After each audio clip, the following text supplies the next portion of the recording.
continue the same way. You know, in their arrogance, they may have overplayed their hand,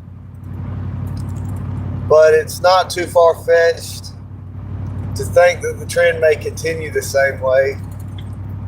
And with them owning the media,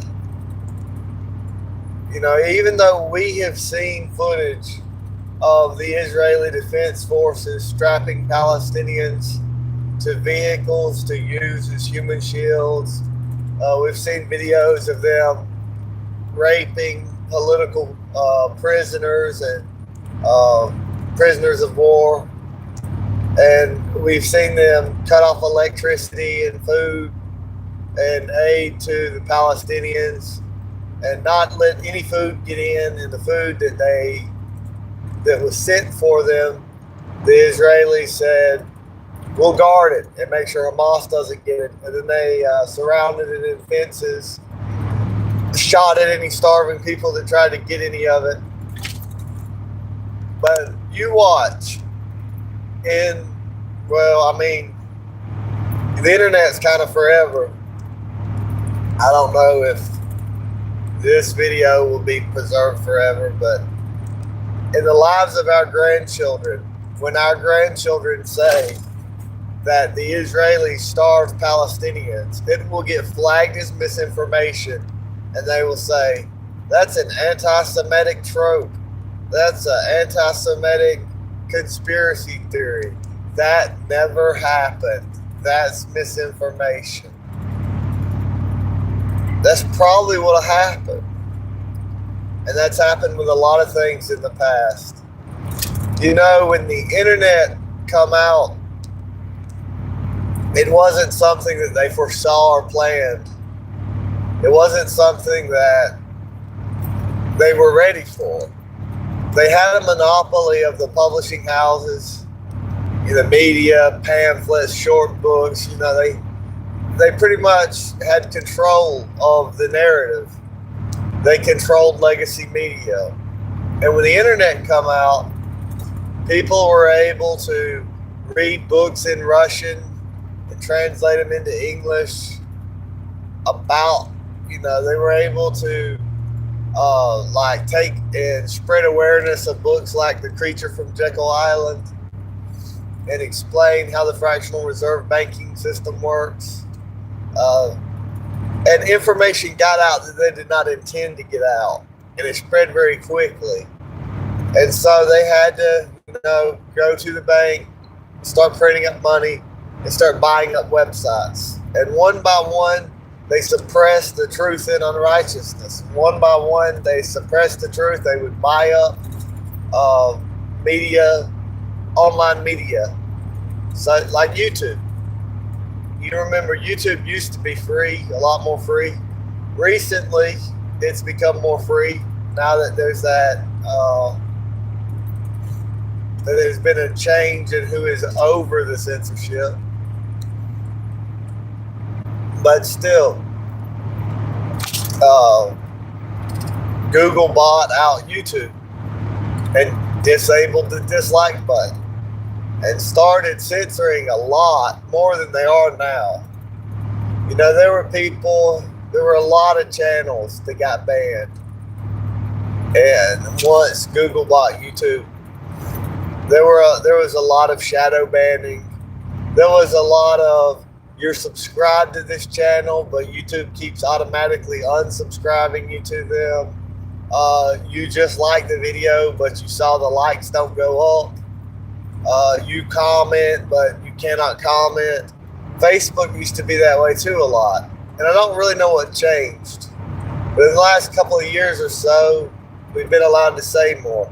I think it is because all of the banning just made people more interested in what the banned people were saying. And they couldn't really fully ever ban them. They tried. You know, they tried to bring lawsuits against BitChute. They tried to pretty much buy up everything, ban everything, sue everything. And it just was kind of too late, you know.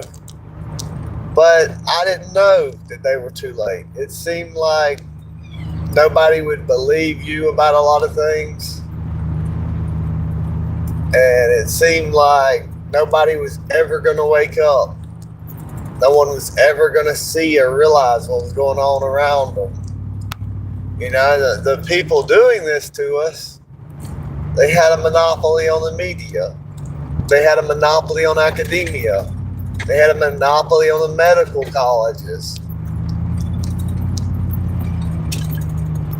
And so, you know, it seemed that you would never be able to get this information out there. But it got out there. People were just afraid to talk about it. And if you look at a time-lapse map of the settlement of Palestine, you'll see that there was always a systematic genocide.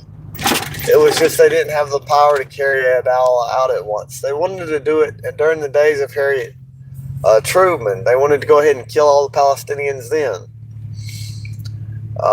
But Harriet Truman was like, you're not going to take all the land from these people that already lived here. And Jimmy Carter resisted it too, you know. Clinton tried to resist it a little bit, but not with very much effectiveness. And I never thought we would see the day that we're in today, where people are speaking openly, critically, of the nation state of Israel. You know, most people would just get demonized and called crazy. So on a different social media platform, I was talking about these issues, other things, and I don't know, you know, with the username, I don't know who it was, but he called me an anti-Semite, and I said I would rather be called an anti-Semite than an Israeli. You know, I've never genocided anyone. I didn't come out of Egypt genociding 7 nations. You know, I didn't kill 60 million in a Bolshevik revolution. I didn't get liberated from camps to go put other people in camps. I didn't get liberated from a Holocaust to go Holocaust other people, you know. If you don't call them perfect, if you don't say they can do nothing wrong, if you don't submit to slavery to them, you're anti-Semitic. It's overplayed. It's just like how African Americans overplay the race card. You know, like, you can totally turn them down for a job because they're not qualified, and they say, is it because I'm black? Or one time in Alamo, I was at my brother's house, and there was this black woman that was mad at her boyfriend because she found out he had a wife. So she came and she tried to flirt with every guy over there. And it caused, you know, the boyfriend come over and they was fighting, and she got a knife, and it got all crazy, you know. And they, my brother and his wife at the time, they said, yeah, you have to leave. And she was like, is it because I'm black? And it's like, no. It's because you put your hands around one of my brother's neck, and you grabbed a knife, and because y'all were fighting and trying to come in the house, yelling and arguing and fighting and all that.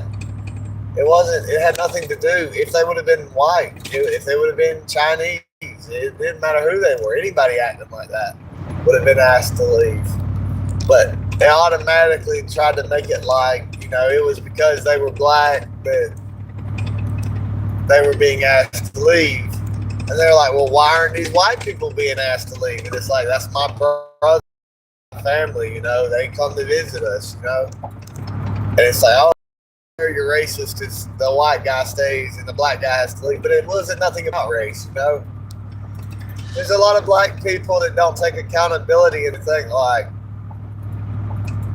every white person is racist. I see a lot of different black people saying that black people can't be racist. This one black guy, he was trying to argue that black people can't be racist because if blacks are racist, it doesn't affect white people. But if white people are racist, it affects black people. And that is,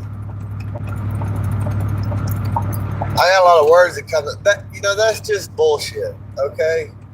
Like, you look at the white woman from Ukraine, they got stabbed to death. I saw the full video unedited. He says, I got that white girl. I got that white girl. And he gets up and he stabbed her to death just for being white for no reason. And no media outlet wanted to touch it because the Jews want to say black people are oppressed, white people are bad, white people go hate yourself, white people replace yourself. You know, they're always against white people. And so, like, there are more white people than black people. And there have been more white school shooters than black school shooters. But the black school shooters happen, they just don't make the news. And there's black people who say there's no black school shooters. That's not true. It's just, if you're a black person and you stab a white person to death for being white, that doesn't really fit the narrative, the way that they want to portray things. And so no one would cover it. It was shared around on social media. The president said something about it.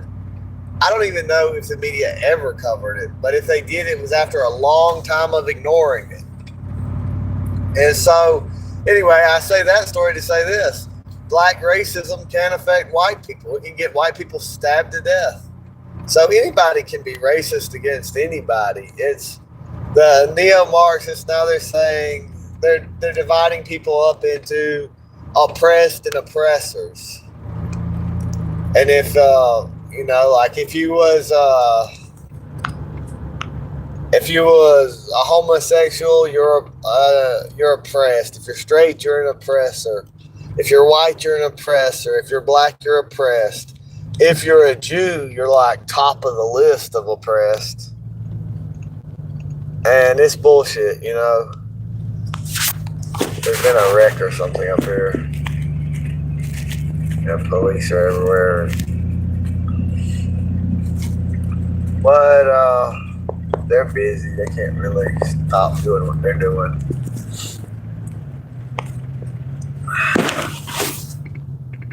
Because, you know, like a lot of these Jewish rabbis, and they'll say not all, and of course it's not all, but it's enough of them that some of them will openly say it. There's a lot of rabbis in Israel that say that the European people are Amalek, and that the Christians are Edom, and that both of those groups must be destroyed. And so they don't want to just come out and stain the reputation of the Jews, and the Jews just start killing white people like they did in the Bolshevik Revolution. They want to get black people angry at white people and get black people to stab white people to death. Black people to say, I got that white girl, you know, and feel justified and believe that white people are subhuman, white devil demons. And a lot of bad stuff happened in slavery, but they exaggerate it. You know, you would not be able to have productive workers if you was just beating them 24/7, you know. And it's terrible what happened. I'm not in any way justifying it. I'm not trying to, but I'm just saying that this is like constantly made movies about and everything to try to keep the hatred going. And, you know, I don't hate the people. Like, I don't want anything bad to happen to these people. These, like the Jew that says that white people are Amalek, the rabbis that say that want to destroy the white race. I don't hope that they die. I don't hope that harm happens to them. I hope they change their mind and opinion. I hope they mind their own business and let my people mind their own business, you know. But there's this narrative that's always pushed that we're oppressors. And, you know, like, you take me, for instance. I've never once had a secret meeting of how I'm going to keep the black man down. Not a single time. You know, I go to work. I get taxed. I get taxed on my property. I get taxed on my vehicle. I get taxed on my income. I get taxed on everything. I don't apply for any government aid. I don't, you know, I don't try to take any money away from anybody else. I don't try to live off of anybody else like that. And this idea that I'm oppressing anyone or keeping anyone down is nonsense. And that's true of almost every single white person in the whole entire country. White men as a demographic, Jewish men as a demographic, and Asian men as a demographic. I'm not including like they start trying to hide the truth by classifying, like instead of they'll mix Indians and Muslims. Of course, they are in the continent of Asia, but when they commit crimes and stuff in the British press, they'll say Asian crime. They don't say, Muslim crime is on the right, Muslim stabbings. And then, it's like the Pakistani Muslims are per capita. This is the highest rate of rapists in England, but they're not going to come out and say that. But if you say it on social media, they're going to put you in jail. You'll have more prison time. There was a Pakistani Muslim that raped a girl, not a woman, a girl, and he got like 100 and something hours of community service. He didn't even get prison time. And then a British guy who said these Pakistani Muslims are raping our children, he goes to prison. He goes to prison for racism. That's what happens when you let them take your guns away.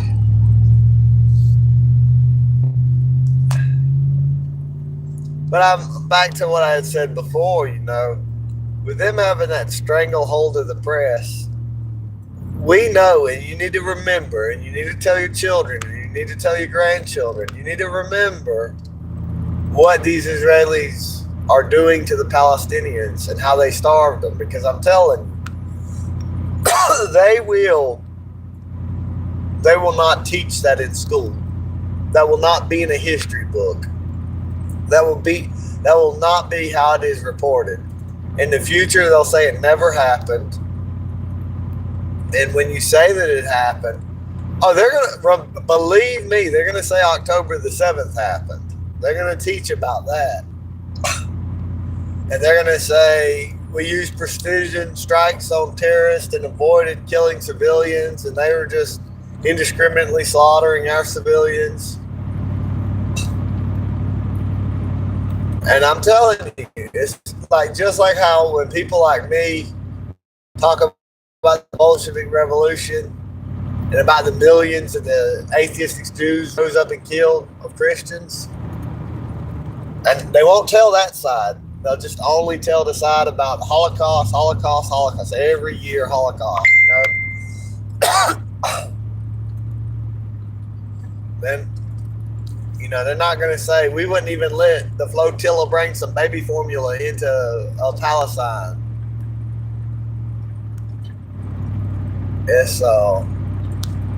I'm telling you, that's what they'll say in the future. They'll say, anybody that says that the Jews cut off food, electricity, and water to Gaza